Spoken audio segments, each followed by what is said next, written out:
Bagong gawa ang isang palapag na gusali na may 4 na silid-aralan ang natapos ng Department of Public Works and Highways o DPWH, Nueva Ecija 2nd District Engineering Office o DEO, na inaasang sagot sa kakulangan ng classroom sa Samon Elementary School na matatagpuan sa Cabanatuan City.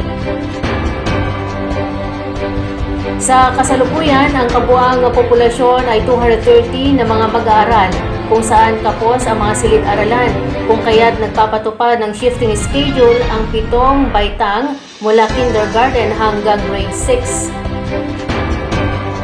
Ayon kay District Engineer Elpidio Y. Trinidad, ang bagong itinayong gusali ay magbibigay ng karagdagang mga silid-aralan upang matugunan ang mga pangailangan ng lumalaking populasyon ng mga estudyante.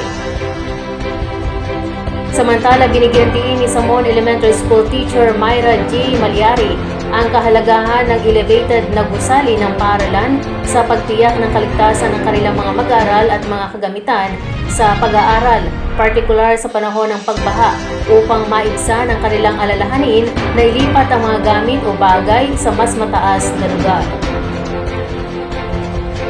Kompleto sa budget na 4.6 million pesos mula 2023 national budget sa ilalim ng Basic Educational Facilities Fund o BEFF ng Department of Education. Ang 63 na metro kwadradong pasilidad na pang-edukasyon ay sumasalamin sa pangako ng pamahalaan sa pagpapabuti ng infrastruktura sa edukasyon at pagtiyak ng dekalidad na edukasyon para sa lahat ng mga mag-aaral.